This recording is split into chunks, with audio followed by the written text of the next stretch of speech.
이 아이가 장차 어찌 될까? 이 아이가 장차 어찌 될까? 라는 제목으로 말씀을 나누고자 합니다. 지난주에 같이 말씀을 나눴죠. 자가격리 중이었던 엘리사벳에게 마리아가 찾아와서 새로운 버블을 형성하여 3개월간 있다가 믿음으로 자기 집에 돌아갔던 이야기를 들으셨을 겁니다. 사실 3개월 있다가 돌아갔던 이유가 있죠. 왜냐하면 엘리사벳 할머니가 애를 낳을 딸이 다 되었기 때문이죠. 그리고 본문 57절을 좀 보시면 엘리사벳이 해산할 기한이 차서 아들을 낳으니 5개월 먼저 임신하고 시간을 보내고 다시 3개월 마리아랑 같이 있었으니 근 8, 9개월이 되면서 아이가 이제 태어나게 된 거죠. 마리아는 계속 같이 있다가는 이제 출산하고 몸푸는 엘리사벳에게 짐이 될까봐 아마 돌아갔던 것으로 보입니다. 어쨌든 초음파도 없던 시대였죠. 아이를 낳고 보니 정말 천사가 말한 대로 아들이 태어났습니다. 여러분, 여기서 딸이 태어나면 큰일 나는 겁니다. 그죠? 딸이 태어나는 순간 천사의 예언이고 뭐고 다 가짜가 되거든요. 그렇지 않게 정말 예언한 대로 아들이 태어났어요. 늙은 노 부부에게 아들이 태어나자 얼마나 기뻤을까요? 이 가정에 갑자기 막 기쁨이 넘치기 시작합니다. 58절 한번 읽어볼까요? 시작! 이웃과 친족이 주께서 그를 크게 긍휼히 여기심을 듣고 함께 즐거워하더라. 아멘. 당시 출산할 때는 분위기가 이랬대요. 부모들은 가까운 친구들을 부릅니다.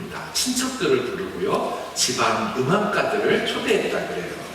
그래서 기다리고 있다가 울트라사운드 못하니까 아들인지 딸인지 모르잖아요. 기다리고 있다가 남자아이가 태어나면 박사들은 기다렸다는 듯이 막 음악과 노래를 연주하면서 축복하고 기뻐했고요.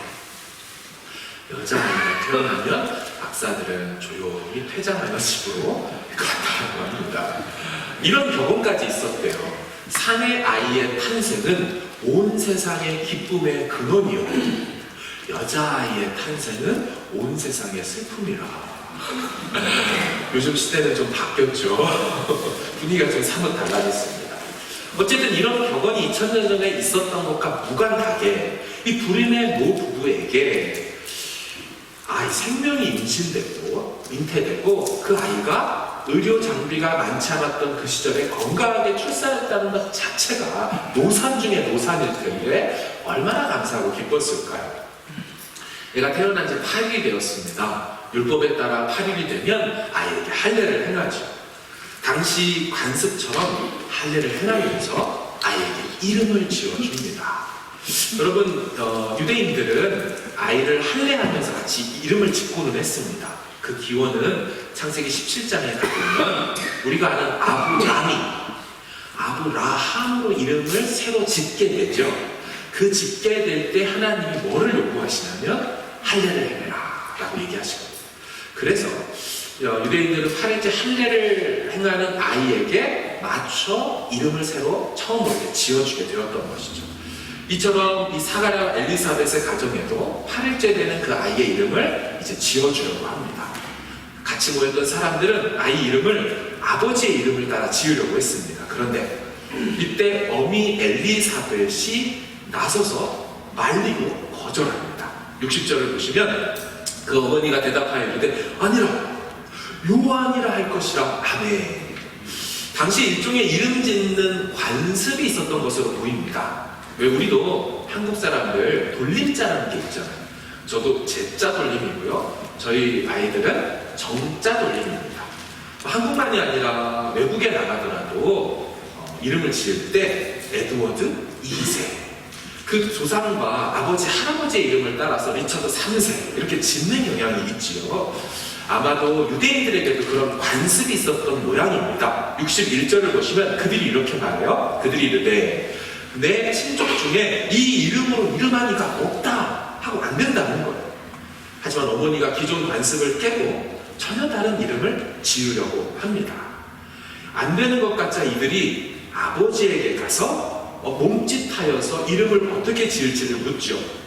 사가랴가 태블릿을 하나 달라고 합니다. 63절 보세요. 그가 서판을 태블릿을 달라고 하여 그 이름을 요한이라 씀에 다 놀랍게 여깁니다. 왜 놀랐을까요? 아마 부모 둘 다 관습을 깨고 전혀 다른 이름을 지으려고 했던 것 때문에도 놀랐겠고, 또 둘 다 같은 이름을 지목했다는 것 때문에도 아마 놀랐을 것입니다. 그런데 이게 끝이 아닌 거죠. 더 놀라운 일이 바로 일어났습니다.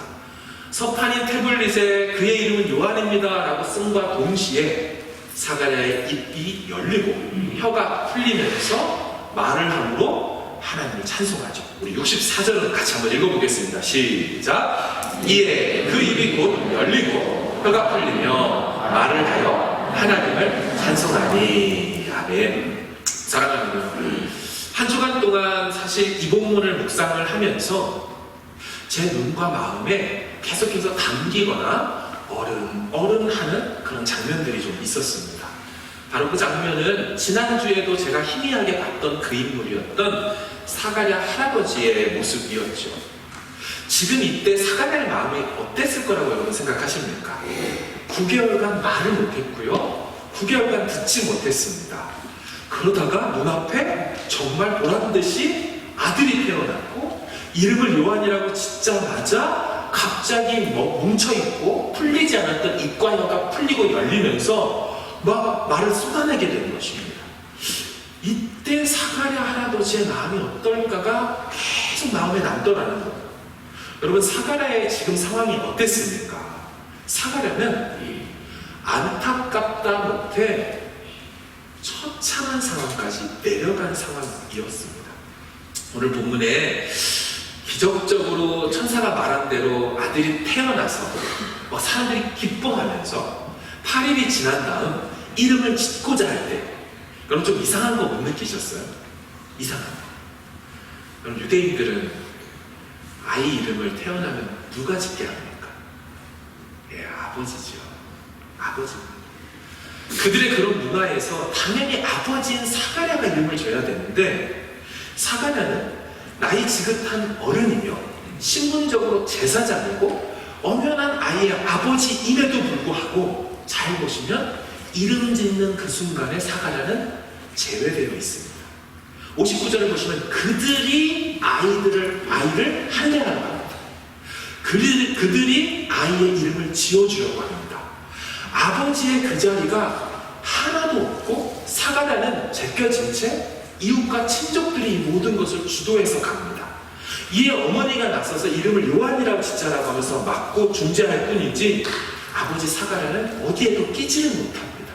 거기 모인 사람들이 이웃과 친족들이라고 했는데 그들에게 전혀 인정받지 못하고 있는 사람이 지금 사가랴로 등장하고 있죠.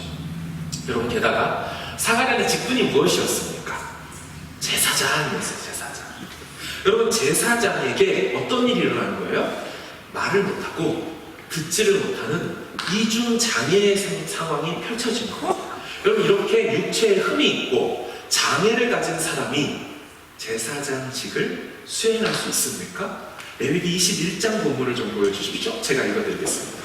아론에게 말하여 이르라. 누구든지 너의 자손 중, 아론의 자손이니까 제사장입니다. 제사장들 중에 육체에 흠이 있는 자는 그 하나님의 음식을 드리려고 가까이 오지 못할 것입니다. 18절, 누구든지 흠이 있는 자는 가까이 하지 못할지니. 21절, 제사장 아론의 자손 중에 흠이 있는 자는 나와 여호와께 화제를 드리지 못할지니. 제사장의 직분을 이 사건이 일어난 후로 사가랴가 수행했겠습니까? 못했겠습니까? 당연히 못합니다. 당연히 못합니다.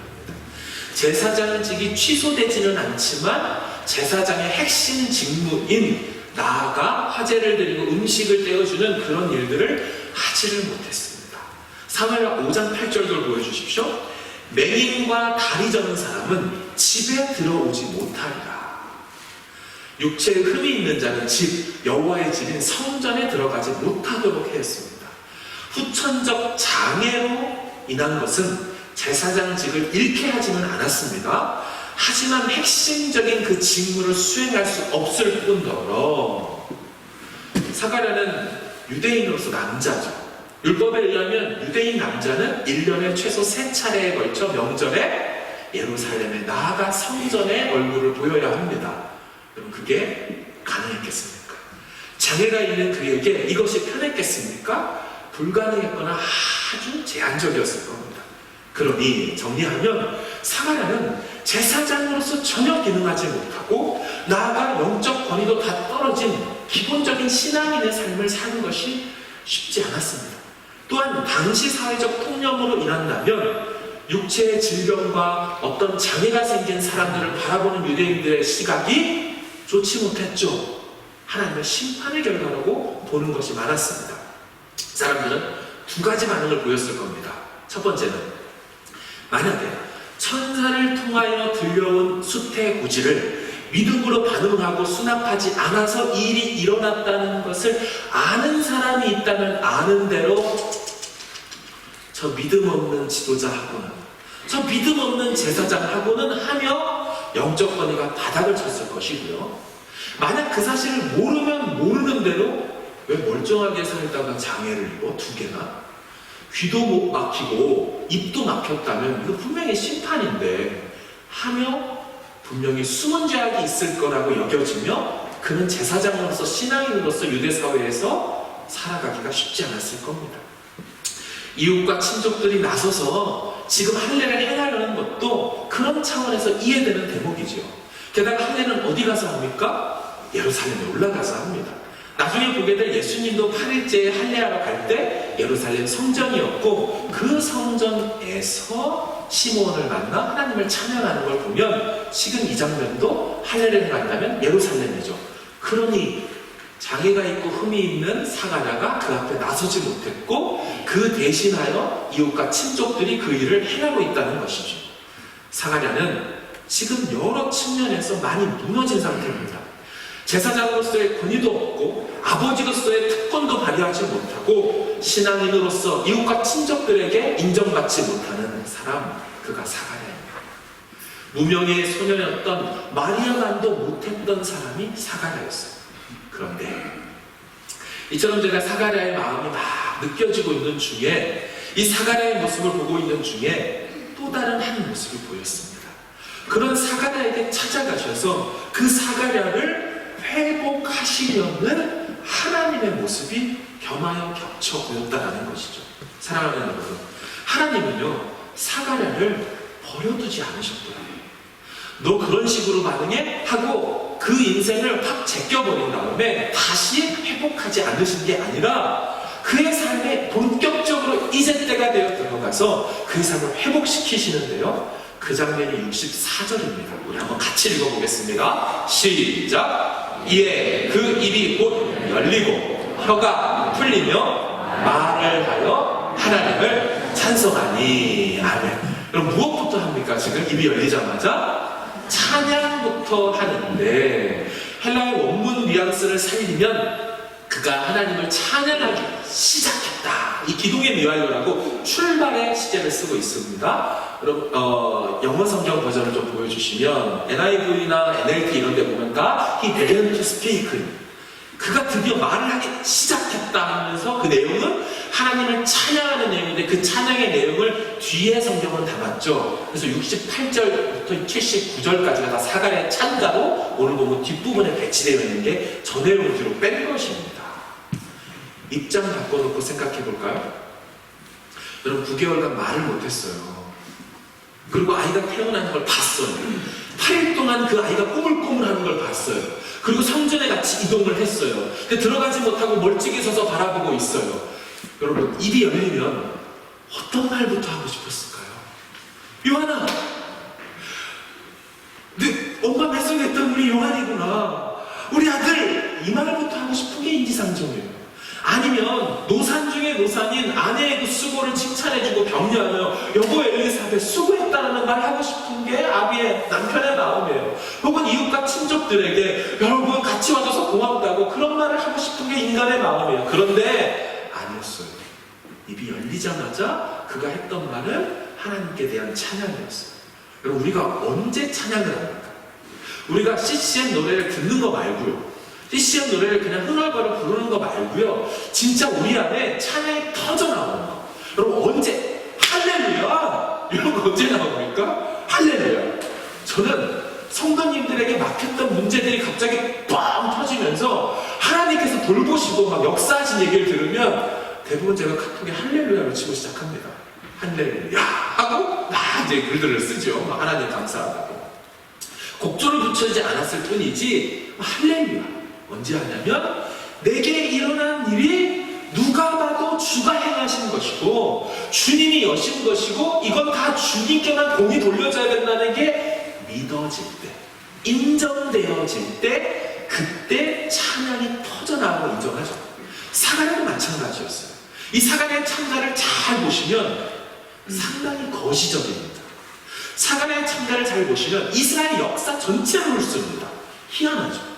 그러니까 사가랴가 어떤 변화가 일어난 거냐면 그 입술을 터져 나오는 얘기가 하나님이 이스라엘 역사 가운데 아브라함으로부터 시작하여 맹세한 그 언약, 내가 너로 큰 민족을 이루고 열방의 제사장 나라로 삼으며 비록 바벨론 포로 가고 빼앗기고 이렇지만 내가 회복시킬 뿐만 아니라 말라기 선지자를 통하여 오게 하실 예언된 그 메시아, 그 메시아에 앞서서서 광야에 외치는 자의 소리가 되어 그 길을 준비할 사람이 바로 엘리야인데 그 엘리야를 보낸다는 이 모든 역사들을 한 번에 사가랴가 받아들였고, 그리고 그 오신다는 엘리야가 말라기 선지자의 그 예언자가 바로 나의 아들인 이 요한을 통하여서 요한이라는 것이 알게 되어져서 그가 막 찬양하네요. 단순히 불임한 가정에 아들 주셨다고 찬양하는 게 아니고 놀라운 2000년의 천몇 년의 역사가 한 번에 해석되어지면서 그가 뚜껑이 열리면서 하나님을 찬양하는 거예요. 자, 68절부터 보도록 할게요. 빨리 갑니다. 화면을 좀 보여주시면 찬송하리로다 주 이스라엘의 하나님이여 그 백성을 돌보사 속량하시며, 여기 돌보다라는 말이 위짓입니다. 찾아오다, 방문하다, 히브리어 파카드라고 해서 하나님이 이스라엘 백성들에게 찾아가셔서 속량하다, 이 말은 값주고 샀다는 거예요. 제가 표현한 대로 출애굽 사건을 지금 얘기하는 거예요. 하나님이 우리 백성들을 노예 생활에서 건져내시고 출애굽시켜서 69절 우리를 위하여 구원의 뿔, 구원의 능력이거든요. 그 종 다윗의 집에서 구원의 능력을 일으키셨다. 이건 사무엘하 7장에 있는 다윗 언약을 얘기합니다. 성전을 짓겠다는 그 다윗에게 하나님께서 어떤 복을 주셨냐면 네가 짓지는 못하고 네 몸에서 날짜인 솔로몬 통해서 지을 텐데 내가 네 마음 받았다. 앞으로 다윗아 너의 후손을 통하여 내가 메시아를 보낼 거고 그는 영원한 왕이 될 것이고 대대로 나라를 다스릴 거다 하는 그 약속 준 걸 얘기하는 거예요. 나아가서 70절 이것은 주께서 예로부터 거룩한 선지자의 입으로 말씀하신 바와 같이, 그 다음에 어떤 일이 일어납니까? 이스라엘 역사에 선지자들이 일어나죠.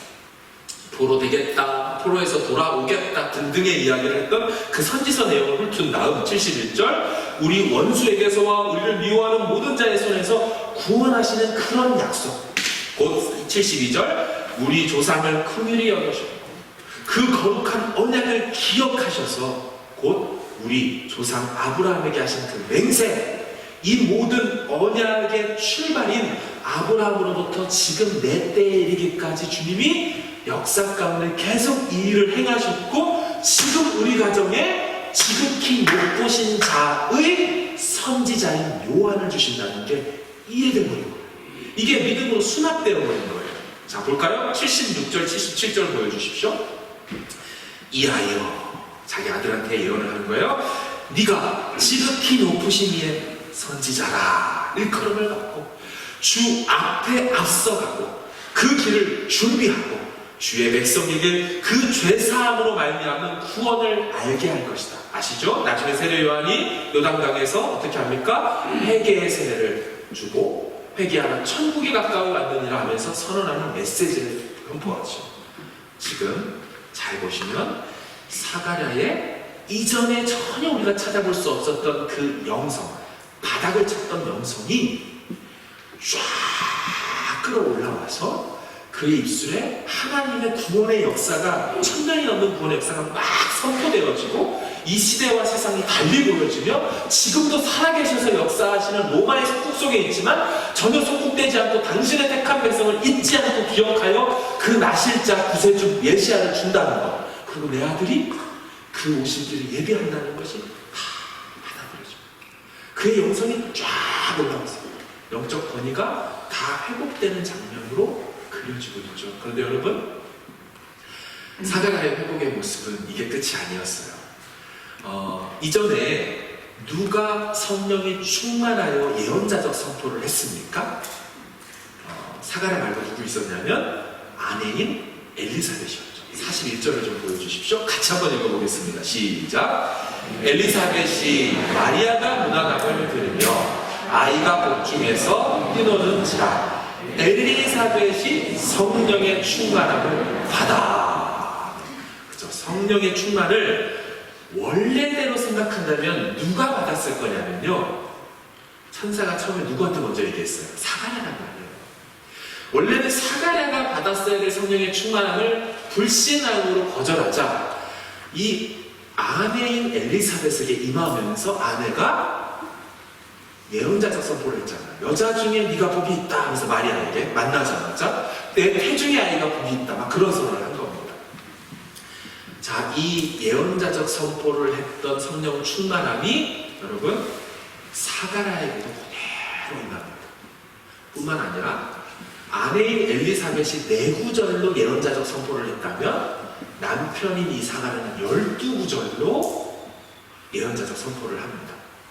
이전에 마리아가 하나님을 찬양하며 10구절로 노래했다면 지금 사가랴는 12구절, 분량면에서 그들을 뛰어넘는 수준으로 찬양합니다. 내용에 있어서도 마리아는 개인적인 내용으로 찬양했습니다. 내 영혼이 주를 찬양하며 내 마음이 주를 기뻐함은 그의 여종의 비천함을 돌보셨기 때문입니다. 개인적인 내용을 중심으로 마리아가 찬양하는 것에 비하여 사가랴는 아까 말씀드렸죠? 이스라엘 전체 역사를 거시적으로 훑으면서 정말 제사장답게 이스라엘 백성의 죄를 하나님께 속하여 드리는 그 중재자 역할을 하는 제사장다운 찬양을 올립니다. 그럼 하나님의 회복의 역사가 보입니까? 길이면에서, 분량면에서, 내용면에서 하나님이 사가랴답게 그 찬양을 드리도록 하시죠. 엘리사벳만 충만한 게 아니라 67절 좀 보여주실까요? 그 붙인 사가랴가 성령의 충만을 받아. 원래 있었어야 될 그 남편에 가져야 될 성령의 충만함을 회복시켜 주셨죠. 여러분, 그리고 이 제사장인 그가 성령 충만하여 예언자적 선포를 하는 이 장면을 보고 파랄이라는 신학자는 이렇게까지 얘기했습니다. 지금 이것은 구약의 마지막 예언이며 신약의 첫 번째 예언이다. 여러분, 이제 조금 뒤면 아기 예수가 태어나니까 구약의 인물이었던 나이 많은 사가랴가 선지자가 되어 오실 메시아, 역사 가운데 행하시는 그 하나님의 일들을 예언으로 마지막으로 선포한 내용은 맞습니다. 그리고 신약을 여는 새로운 선포이지요. 하나님이 놀랍게 그의 영권을 회복시켜 주셨습니다.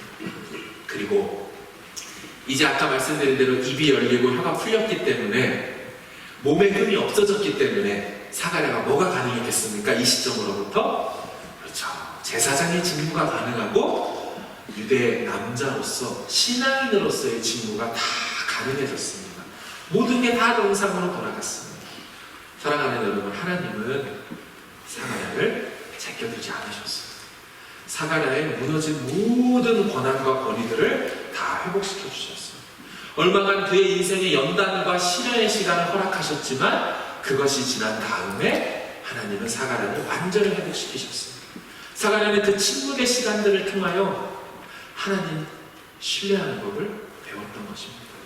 여러분, 그래서 그가 아들의 이름을 지을 때 사가랴가 서판달라고 하잖아요. 서판달라고 해서 이름을 적어줄 때 여러분, 이 장면이 상당히 단호한 거 아십니까? 우리는 그냥 쓱 지나가지만 안 그래요. 63절을 좀 보여주십시오. 그가 서판을 달라 하여 그 이름을 요한이라 쓰네 라고 되어 있는데, 이 원문에 보면 꾹꾹 눌러 쓰듯이 그가 썼던 것처럼 여겨집니다. 왜냐하면 헬라어의 특성상 비동사는 생략합니다. 그러니까 이름은 요한이다 해서 이름 요한 요렇게만 써도 뜻이 다 통합니다. 헬라어. 그런데 이 단어를 두 단어로 쓰지 않고 무려 네 단어로 해서 그의 이름은 요한이다 라고 하는 비동사를 팍 찍었습니다. 지금 사가랴가 어떤 장면으로 지금 나오는 겁니까? 비로소 지금 이 장면이 천사가 처음 나타나 아들이 있을 건데 이름을 요한이라 해라 했던 그것을 이제는 깨닫고 다 수납한 다음 무슨 일이 있어도 통념을 깨고 내가 말을 못할지라도 서판 주십시오. His name is John이라고 쓰면서 정말 그의 이름은 요한이어야만 한다라고 자신의 신앙을 다 고백한 상징적인 행위가 바로 이 서판의 이름을 쓴 것이죠.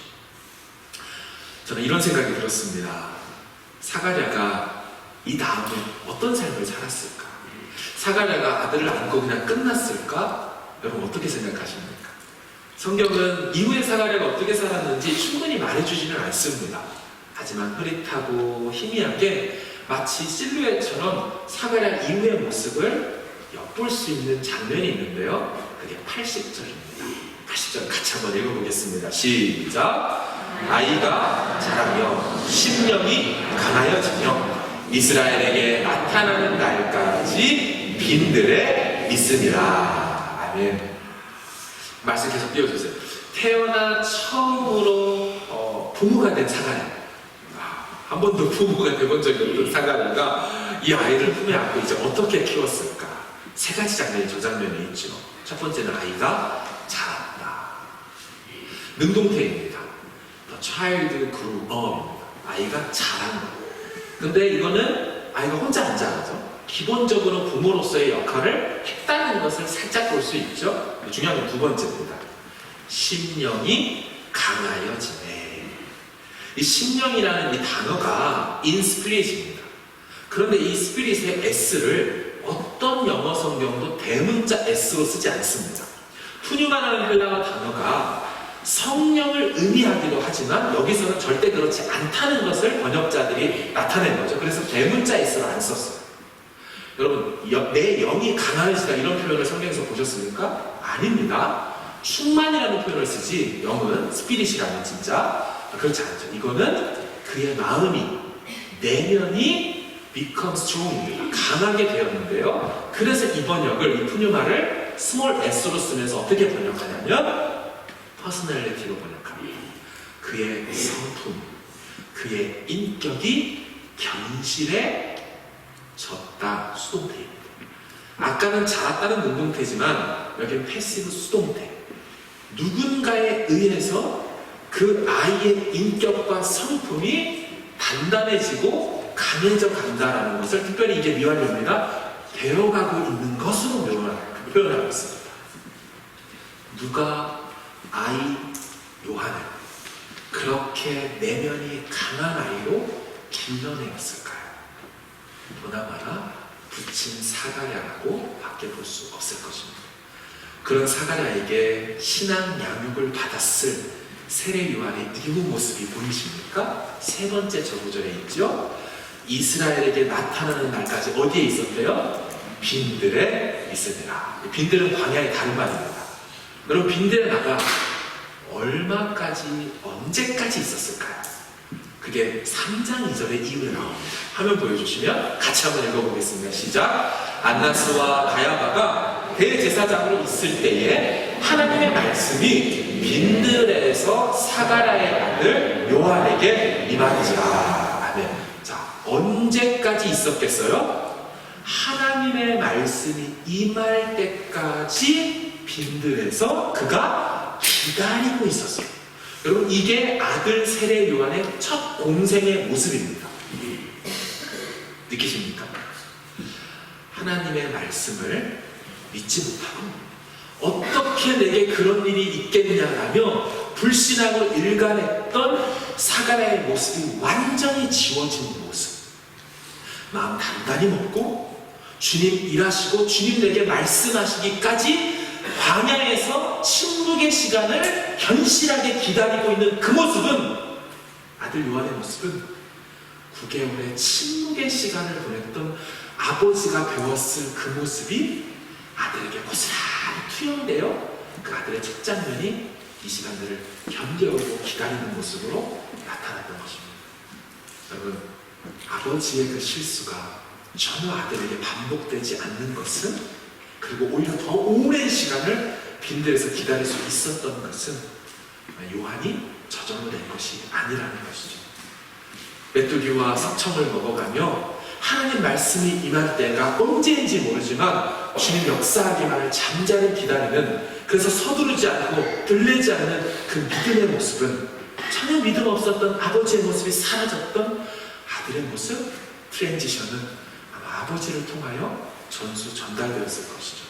그래서 세례 요한의 이 처음 나타나는 초기 장면에 보시면 그의 그 모습이 아버지 사가랴와 무관하지 않다는 성경적 쿨로 단서를 주는데요. 다시 3장 2절을 띄워주십시오. 제가 노란색으로 표시했죠. 세례 요한이 어떻게 등장합니까? 안나스와 가야바가 대제사장으로 있을 때 하나님의 말씀이 빈들에서 사가랴의 아들 요한이 빈들에서 그렇게 침묵의 시간을 보낼 수 있었던 그 첫 장면은 아버지 사가랴와 무관하지 않다는 것. 요한의 그 모습, 요한이 요한 될 수 있었던 건 사가랴의 아들이다라고 하면서 밝혀줘요. 여러분, 완전히 잃어버린 것 같은 그 아버지의 권한, 아버지의 지위, 제사장의 지위가 어떻게 해요? 지금 이 장면에서 성경이 다 복권시켜주는 거예요. 요한이 요한됨은 사가랴의 아들이었기 때문이었다라고 회복시켜주는 것이죠. 그런데 여러분, 슬프게도 누가복음 3장 2장의 저 모습을 아버지 사가랴는 보지 못했을 것입니다. 여러분, 사가랴는 천사가 와서 아들 있을 거라 했을 때 그가 뭐라고 말했습니까? 이미 나는 나이가 많고 아내는 늙었습니다. 그런데 아들이 저 요단강의 광야에서 나타날 때 그때는 몇 살쯤 되었습니까? 예수님이 공생을 시작하는 그 타이밍에 같이 나타났죠. 예수님이 30살의 공생애를 시작하셨으니 요한도 30세, 둘이가 6개월밖에 차이가 안 나니까, 그러면 사가랴와 엘리사벳은 그로 30년을 기다려 저 장면을 봅니다. 나이 많아 늙었던 그 부모들이 요한의 공생의 저 장면을 봤을까요? 학자들은 아마 분명히 보지 못했을 거라고 합니다. 하지만 아버지 사가랴는 그 아이를 품에 안고 이 한 구절을 마음에 담으며 살아갔을 것입니다. 그 한 구절의 내용은 아이가 태어났을 때 너무 신기한 일들이 막 일어났잖아요. 기적적으로 정말 아들이었고, 기적적으로 사가랴 입이 막 열리면서 찬양을 할 때 그 이웃과 친족들이 했던 그 한 구절인데, 66절 보십시오. 그들이 이렇게 말해요. 듣는 사람이 다 이 말을 마음에 두며 이르되 이 아이가 장차 어찌 될까 하니. 이는 왜냐하면, 왜 이런 말을 했냐면 주님의 손, 주님의 능력이 그 아이와 함께 있기 때문이었다라고 해요. 여러분, 친족과 이웃들이 아이를 볼 때 이 아이가 장차 어찌 될까 하는 기대와 소망으로 가득했다면, 그 아이를 실제로 배 아파서 낳았던 그 부모인 사가랴와 엘리사벳 마음에 이 한 구절이 마음에 안 있을까? 비록 오랫동안 함께 그 아이를 길러내지 못하고 있을 수는 없었지만 나이가 많아서 그들은 이 마음을 갖고 품었을 거예요. 그렇게 길렀을 거예요. 하나님, 이 아이가 장차 어떻게 될까요? 성경을 잘 보시면 하나님은 무너졌던 사가랴를 아버지와 제사장과 신앙인의 자리로 회복시킨 것으로 끝내지 않고 그 남은 생애를 이 아이가 장차 어찌 될까 하는 소망과 기대감으로 가득해서 그 다음 생애를 살아가게 하십니다. 하나님의 회복은 원상복구 정도가 아니라 기대와 소망으로 가득 찬 더 풍성한 삶으로 회복시키는 것까지가 바로 하나님의 회복인 것이죠. 이전으로 회복되는 것으로만 멈추지 않는 이 기대감과 소망 가득한 생애로의 초대, 이게 바로 하나님이 사가랴의 그 무너졌던 자리에서 내밀었던 손이고 끌어올려서 다시 세워졌던 그 자리에 위치인 것입니다. 사랑하는 여러분, 말씀을 정리합니다. 성경을 읽는 독자들은 이 장면을 보면서 궁금증이 생겼을 거예요. 이들이 말했던 것처럼 이 아이가 정말 어떻게 될까? 그리고 나아가 태어나는 아기 예수를 보며 이 아이도 장차 어떻게 될까? 나아가 이스라엘 민족을 바라보며 이 민족이 앞으로 어떻게 될까? 우리가 알죠? 열방의 제사장 나라. 그리고 나아가 열방의 복음을 흩어내는, 복음을 선포하는 그 수많은 선교사들과 사도들의 행태를 보며 이 나라와 이 세상이 어떻게 될까? 저는 이 질문을 우리에게로 가져오기를 원해요. 우리 각자의 삶으로 투영하기를 원해요. 저는 믿음의 가정들을 볼 때마다 이 질문이 제 안에 솟구쳐 오릅니다. 하나님, 이 어려움 중에도 믿음으로 살겠다고 하나님 바라보며 신앙의 절규를 지키고 있는 이 가정 어떻게 될까요? 기도할 때 이 마음이 차오르요. 하나님, 이 믿음의 가정으로 엄마 아빠가 저렇게 신앙으로 기도하고 말씀으로 아이들에게 살아내려고 본을 보이는데 이 아이들은 어떻게 될까요? 기대감이라는 게 생깁니다. 하나님, 우리 광명교회를 20년 전에 세우셨는데 이 어렵고 척박한 이민생활 속에 우리 교회는 앞으로 어떻게 될까요? 하나님, 이 나라와 이 세상은 코로나로 팬데믹으로 어려움을 겪고 있지만 하나님의 능한 손과 하나님이 역사하실 것을 생각해 볼 때 이 나라는 어떻게 될까요가 마음에 정말 차오른다는 거죠. 우리 마음 가운데 하나님의 사가라의 마음을 달라고 같이 기도합시다. 하나님, 어떻게 하나님의 가실지 우리 안에 소망으로 함께 하시고 정말 우리 가정과 우리 자녀들 또 그리고 내 인생과 잃어버린 내 건강과 놓쳐버린 내 영성을 하나님 어떻게 회복하시게 하실지 우리 그런 기대감을 가지고 소망감을 가지고 주님 앞에 나아가는 이번 한 주가 되어지기를 주님의 이름으로 축원합니다.